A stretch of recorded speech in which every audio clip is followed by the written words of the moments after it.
Magandang araw! Sama-sama tayong matuto sa Teacher Sal Learning Resource Channel.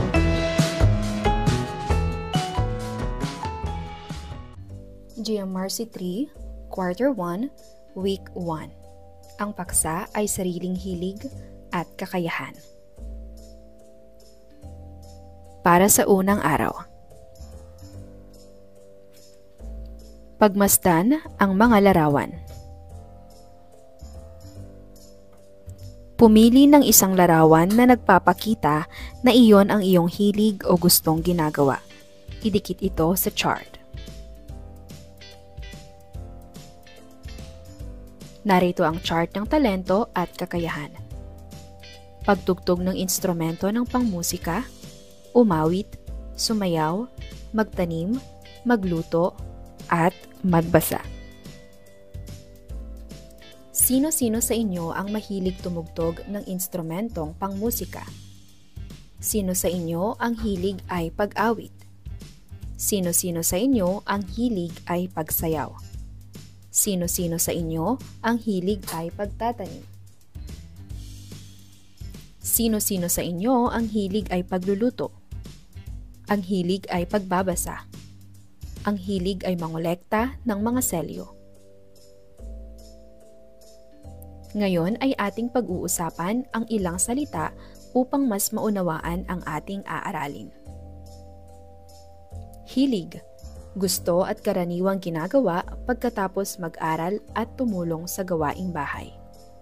Kakayahan, ito ay tumutukoy sa mga bagay na maaaring matutunan gaya ng paglangoy, pagluluto, pagpipinta, pagkukwenta, pag-iipon ng mga selyo o mga laruan tulad ng robot o manika at paglalaro ng chess, bola at iba pa. Linangin, pagyamanin o pagpapaunlad. Nakasalamuha, nakasama. Balikan natin ang chart ng inyong mga hilig at kakayahan. Ano-ano ang inyong hilig at kakayahan? Bakit kaya iba-iba ang hilig at kakayahan ng bawat isa? Ang talento ay bigay ng Diyos. Ito ay pambihirang biyaya na likas sa isang tao, gaya ng pag-awit, pasayaw, pagtula, pagguhit, pagpipinta o pagtugtog ng instrumentong pangmusika. Nagkakaiba-iba ang talento dahil iba-iba ang pamilya na ating pinagmulan. Ang impluwensya ng mga magulang, kapatid, kaibigan o ibang nakasalamuha ng tao ay isa rin sa dahilan kung bakit iba-iba ang talento ng mga tao. Ang ating mga talento ay dapat nating gamitin ng wasto. Ibahagi sa iba ang talentong kaloob ng Diyos. Isa itong paraan upang magkaroon tayo ng tiwala sa sarili. Ang pagbabahagi ng kakayahan o talento ay paraan din ng paglinang nito. Awitin ito. Pinamagatang tayo ay may kakayahan.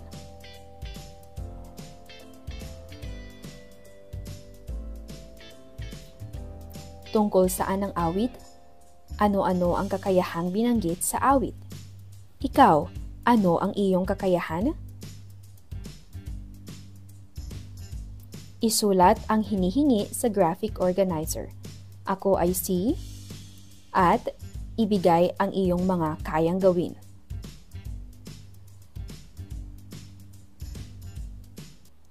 Dapat mo bang malaman ang talentong kaloob ng Diyos? Oo, maaaring malaman ang talentong kaloob ng Diyos sa pamamagitan ng pag-obserba, pagsubok at paglinang ng sarili. Ano ang pagpapahalagang napauunlad mo sa pag-alam ng iyong kakayahan o talento? Napauunlad ko ang tiwala sa sarili sa pag-alam at paggamit ng aking talento. Survey ng talento o kakayahan. Punan ang chart. Ilagay ang iyong pangalan, kapanganakan, tirahan, kasarian, baitang at pangkat. Panuto, isulat sa iyong sagot ng papel o kwaderno ang check kung ito ay iyong talento o kakayahan at X kung hindi. Pagsayaw, pagtugtog ng instrumentong pangmusika, pagbilang, pag-awit, pagguhit, pag-arte, pagtula, pagpipinta, at pagkukwento. Ang sariling hilig at kakayahan ay mahalaga upang makilala ang sarili bilang bata ng may tiwala sa sarili. Iguhit sa iyong notebook ang iyong taglay na talento o kakayahan. Sa ilalim nito ay kopyahin ito. Punan ang mga patlang upang mabuo ang mga pangungusap. Ako si Patlang, ang aking talento o kakayahan ay patlang. Para sa ikalawang araw. Awitin muli ang kantang ito. Tayo ay may kakayahan.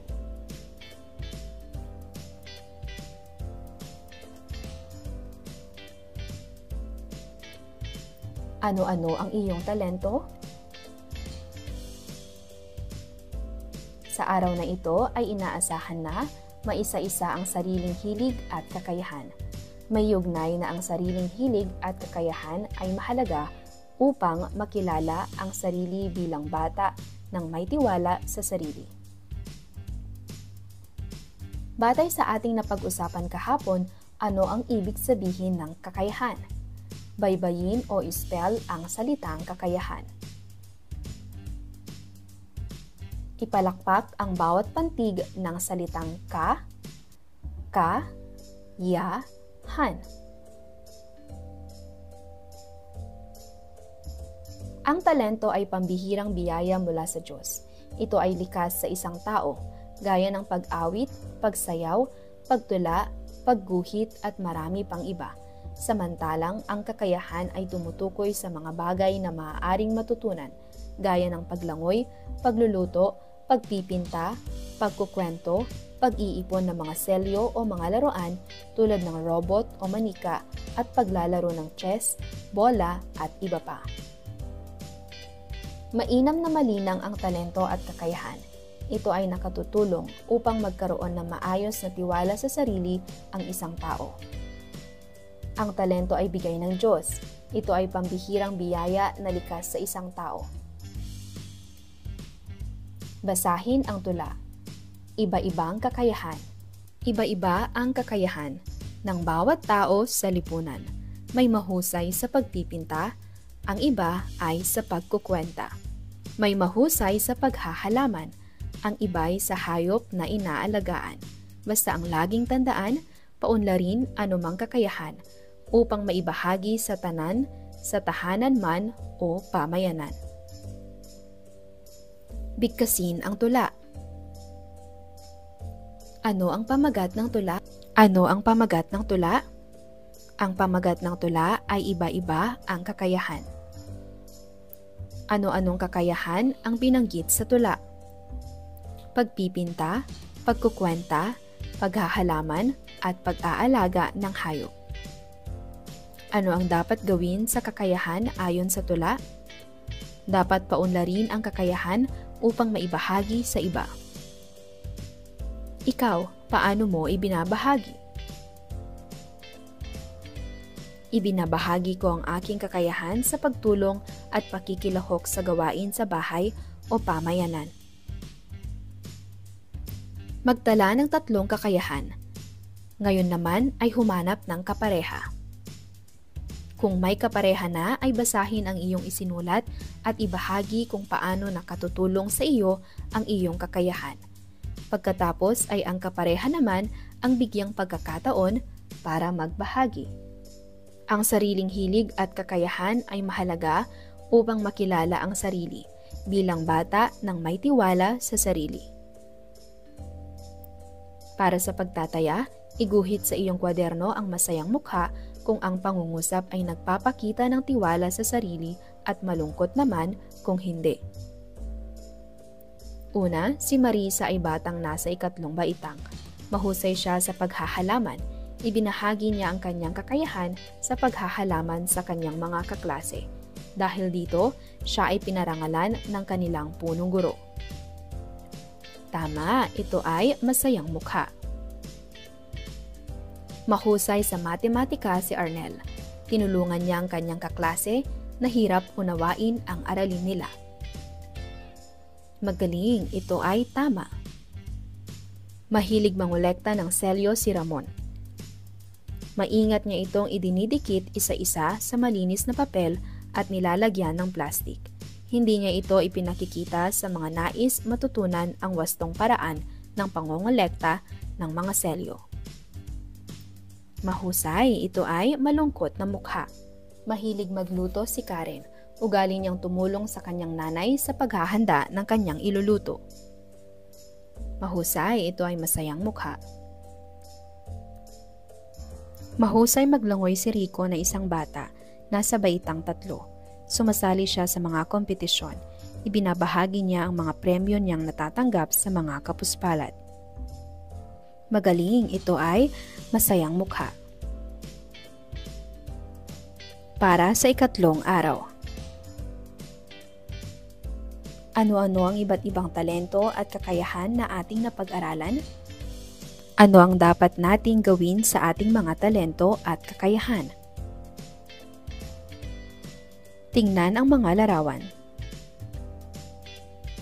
Ano-ano ang makikita nyo sa mga larawan? Kung ikaw ay sasali sa isang samahang gaya ng mga ito, alin ang iyong sasalihan? Bakit?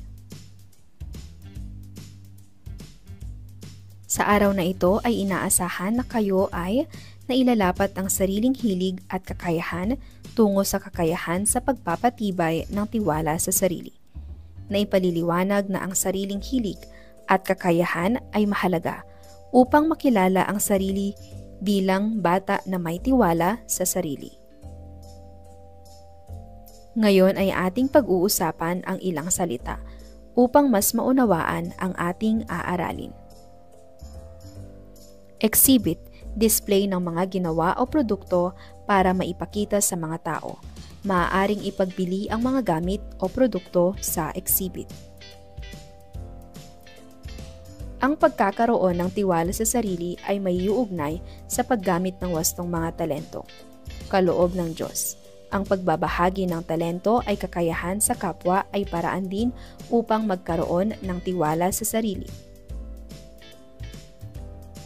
Ang paglahok sa mga paliksaan ay nagpapatibay din ng tiwala sa sarili. Bilang bata, mapauunlad ang tiwala sa sarili sa paggamit at pagbabahagi ng talento at kakayahan. Husay ko, pagyayamanin ko. Ako si Abel, mahusay sa pagkukwenta. Aking sinimulan sa mahang pang-matematika. Mga batang kilala ko, nahirap dito, sa munti kong tulong, sila ay nabago. Ang husay sa pagpinta ng batang si Ana. Kalaro, kapitbahay, pati ka-eskwela, paraan at teknik sa kung paano magpinta. Binigyang paliwanag habang magkakasama. Nang sila'y bihasana, kami nagkaisa. Isang exhibit binuksan, kaya kami ay kumita ng pera. Si Carlo na ang hilig at maglangoy. Kasama ang pamilya sa ilog ang tuloy.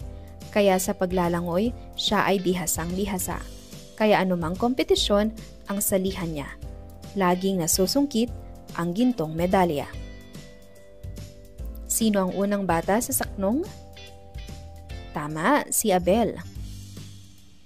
Ano ang kakayahan ni Abel?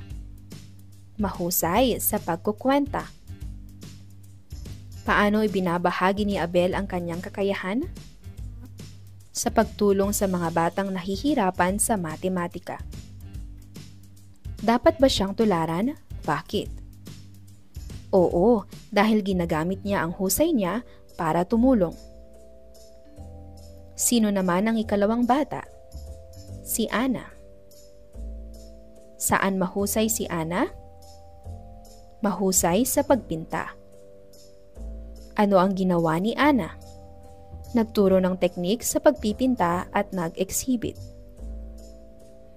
Akma ba ang husay ni Ana sa ginawa niya?